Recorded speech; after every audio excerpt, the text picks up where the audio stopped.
인간에 대한 구원은 사랑 안에서 사랑을 통해 실현된다. 수용소에서는 신체적으로나 지적으로 원시적인 생활을 할 수밖에 없지만 영적인 생활을 더욱 심오하게 하는 것이 가능했다.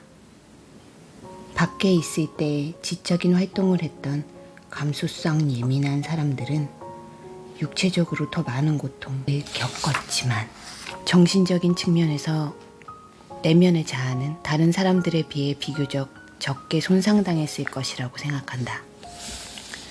그들은 정신적으로 자신을 둘러싸고 있는 가혹한 현실로부터 빠져나와 내적인 풍요로움과 영적인 자유가 넘치는 세계로 도피할 수 있는 능력을 가지고 있었다.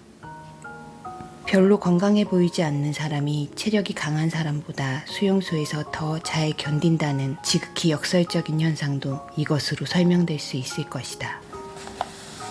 이것을 확실하게 알 수 있게 해주는 일화 하나를 소개하겠다. 어느 날 아침 일찍 우리는 작업장을 향해 가고 있었다. 구령 소리가 들렸다. 차렷, 앞으로 가. 왼발, 둘, 셋, 넷. 첫째 줄 주의. 왼발, 그리고 왼발, 그리고 오른발, 왼발, 모자 벗어. 지금도 귀에 생생하게 들려오는 소리다. 모자 벗어라는 구령이 떨어질 때 우리는 마침 수용소 문을 통과하고 있었다. 탐조등이 우리를 환하게 비추었다. 민첩하게 행진을 못하는 사람에게는 누구에게나 가차없이 발기질이 가해졌다. 춥다고 허락 없이 모자를 귀까지 눌러 쓴 사람은 더 큰 벌을 받았다. 우리는 어둠 속에서 큰 돌멩이를 넘고 커다란 웅덩이에 빠지면서 수용소 밖으로 난 길을 따라 비틀거리며 걸었다. 호송하던 감시병들은 계속 고함을 지르면서 개머리판으로 우리를 위협했다. 다리가 아픈 사람은 옆 사람 팔에 의지해서 걸었다. 한마디도 하기가 힘들었다. 얼음같이 차가운 바람 때문에 누구든 입을 열 엄두를 내지 못했다. 그런데 높이 세운 옷깃으로 입을 감싸고 있던 옆에 남자가 갑자기 이렇게 속삭였다. 만약 마누라들이 우리가 지금 이러고 있는 꼴을 본다면 어떨까요? 제발이지. 마누라들이 수용소에 잘 있으면서 지금 우리가 당하고 있는 일을 몰랐으면 좋겠소. 그 말을 듣자 아내 생각이 났다. 빙판에 미끄러져 넘어지고 수없이 서로를 부축하고 한 사람이 또 한 사람을 일으켜 세우면서 몇 마일을 비틀거리며 걷는 동안 우리는 한마디도 하지 않았다. 그러나 우리는 알고 있었다.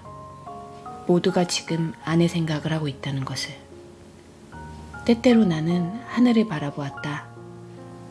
별들이 하나둘씩 빛을 잃어가고 아침을 알리는 연분홍빛이 짙은 먹구름 뒤에서 서서히 퍼져가고 있었다.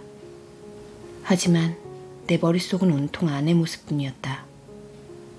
나는 그녀의 모습을 아주 정확하게 머릿속으로 그렸다.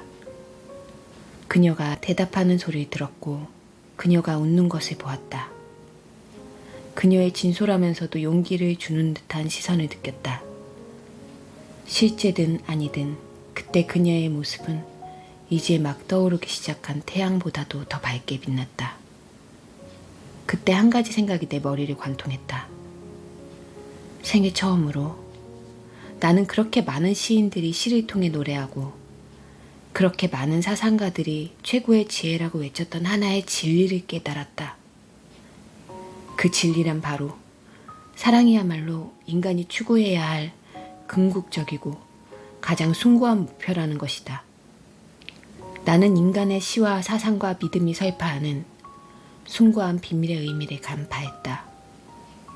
인간에 대한 구원은 사랑을 통해서 사랑 안에서 실현된다. 그때 나는 이 세상에 남길 것이 하나도 없는 사람이라도 사랑하는 사람을 생각하며 그것이 비록 아주 짧은 순간이라고 해도 여전히 더할 나위 없는 행복을 느낄 수 있다는 것을 알게 되었다. 극단적으로 소외된 상황에서 자기 자신을 적극적으로 표현할 수 없을 때 주어진 고통을 올바르고 명예롭게 견디는 것만이 자기가 할 수 있는 일의 전부일 때 사람은 그가 간직하고 있던 사랑하는 사람의 모습을 생각하는 것으로 충족감을 느낄 수 있다. 내 생애 처음으로 나는 다음과 같은 말의 의미를 이해하게 됐다. 천사들은 한없는 영광 속에서 영원한 묵상에 잠기나니